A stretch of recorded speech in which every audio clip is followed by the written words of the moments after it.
Atenção! Esse vídeo é uma discussão sobre o tema.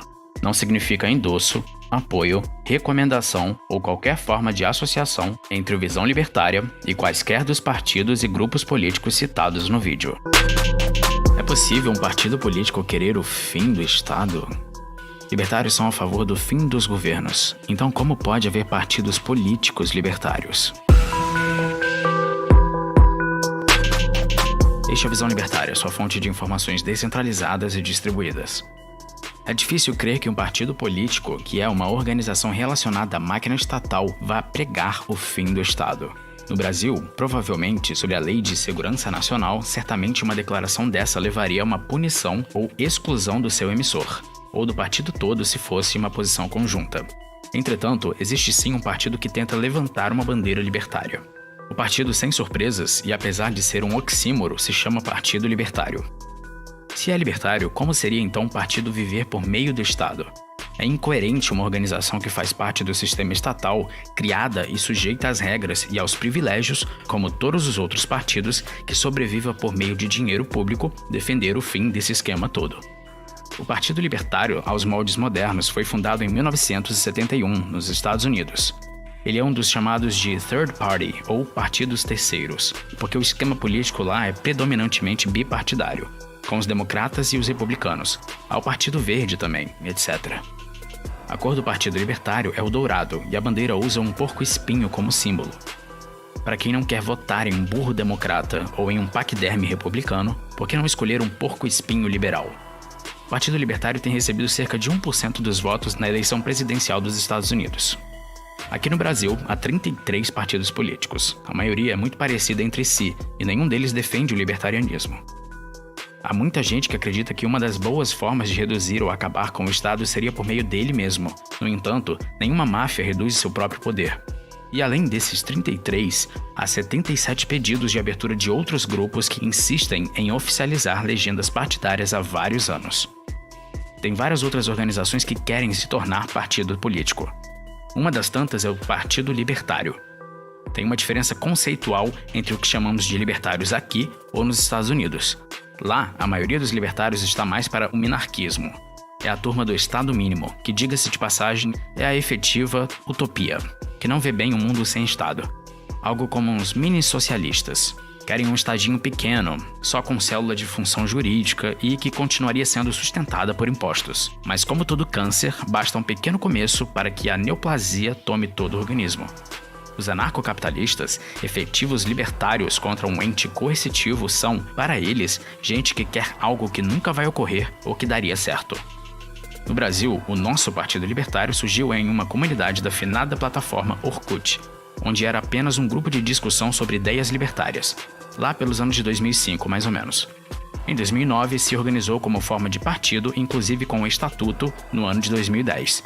As cores são o amarelo e o preto. Seu símbolo é o porco-espinho com a palavra Liber, e usa o slogan Todos contra o Estado. Não temos exatamente uma organização que seja partido político libertário no Brasil, mas ela quer ser, por mais hercúleo que seja.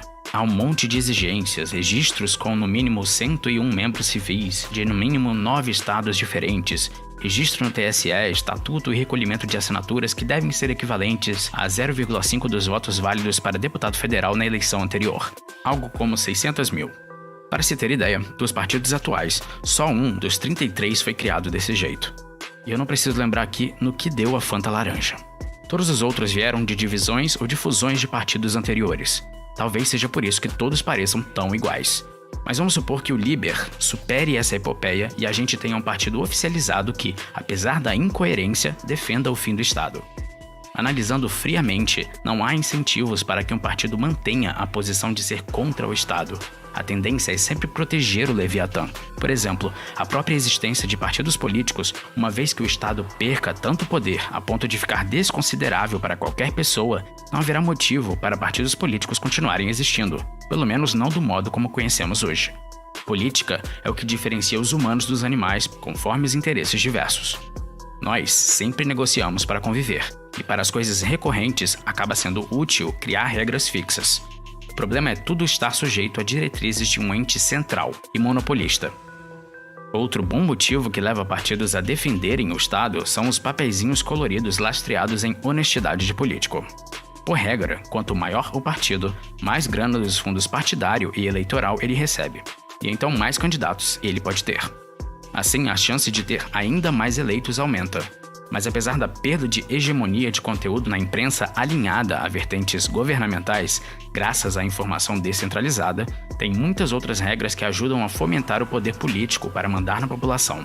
Mas apesar disso, eles perderam e vêm perdendo muita influência sobre as pessoas. Claro que, avaliando tudo isso, além da simples ideia de que um partido político é uma organização que visa fazer indivíduos aderirem ao discurso estatal, o que é contrário ao libertarianismo, a associação das palavras partido e libertário formam uma incoerência. Na prática, nunca será contra o Estado. O discurso duraria pouco ou ficaria só na embalagem. Por tudo isso, é fácil entender e defender os libertários. Leis boas podem ser boas para coisas específicas, mas no final das contas, contribuem para que as pessoas passem a gostar do Estado. Cada um pode participar do que quiser, até do Estado. Mas libertários sérios, coerentes, jamais deveriam entrar acreditando que o Estado reduziria poder por meio dos seus próprios integrantes. Então, por que alguns libertários querem sujar as mãos com a política? Talvez pelo fato do Estado não respeitar o princípio da não agressão, no qual se baseia a ética libertária. Afinal, ele se impõe por meio de ameaça e de agressão. E todos sabemos que é justo e ético que qualquer indivíduo possa se defender e usar violência proporcionalmente para conter agressões e usar obrigações para que haja ressarcimento. No entanto, só por ser justo, não significa que se deva agir violentamente, enfrentando as regras impostas pelo Estado. Ele está muito mais forte para convencer, entre muitas aspas, a população e sabe muito bem lidar com o indivíduo que revida. Mas no mundo não há só pessoas mal intencionadas. A maioria delas é de ingênuas. Sendo assim, restam poucas opções ao indivíduo agredido pelo Estado. Praticar desobediência civil ou tentar sabotar o sistema por dentro são pequenas ações. Libertários participando da política, seja lá qual for a estratégia, por mais inócua que seja contra o Leviatã, são algo melhor do que haver gente adepta de socialismo de esquerda ocupando uma cadeira de cargo eletivo ou concedida por concurso. Diferente da desobediência civil sem uso de violência, que segue a ideia de que leis injustas não devem ser obedecidas, usar um cargo político para combater as atitudes de piora para o curto prazo pode ser um método possível, pelo menos na aparência. Diminuir imposto, desburocratizar, descentralizar, diminuir gastos, desregulamentar, eliminar restrições de qualquer liberdade, principalmente de expressão, estão entre os objetivos do Liber. No momento, o partido está unindo forças para ser um partido legalizado pelo governo e reconhecido pelos libertários, nem que seja pelos ingênuos. Embora ainda seja um partido político, atrelado a um sistema centralista, o Liber parece disposto a colocar libertários no governo para enfraquecer suas estruturas. Política estatal pode reduzir a violência contra pessoas pacíficas quando é usada para revogar leis, diminuir a interferência do Estado sobre os indivíduos e impedir a criação de novos impostos, zelar pelo direito de propriedade privada, etc. São coisas boas, mas a história mundial mostra que, ao longo das gerações, isso pode levar pessoas a gostarem de políticos e a ajudarem o Estado a ter seu poder aumentado de volta. Sempre foi o desenvolvimento de novas tecnologias e sempre pelas pessoas fora do Estado que proporcionou geração de riqueza e prosperidade. Sempre apesar do Estado, nunca com a ajuda dele. E respondendo à questão se é possível um partido político querer o fim do Estado, não. Ou melhor dizendo, é possível querer, mas não é possível conseguir dessa forma o fim do poder estatal. Pensando na ideia de que é menos pior haver um antissocialista ocupando o lugar de um socialista, talvez possa ser bom que libertários deem alguma atenção a essa ideia, seja apoiando o Liber ou apoiando políticos de outros partidos que são retoricamente libertários. Mas lembre-se, o Estado sempre tende a mais socialismo. Obrigado por sua audiência. Esse artigo foi sugerido e escrito por Guerrilheiro Libertário, revisado por Stanley Calderelli, narrado por J. Fernandes e produzido por Henrique L. Se você gostou deste vídeo, clica no ícone de curtir abaixo e compartilhe o vídeo em sua rede social. Se você deseja ser notificado de outros vídeos, inscreva-se no canal e depois clique no ícone de campainha. Apoie iniciativas libertárias. Veja mais em nosso site e participe do projeto. Até a próxima!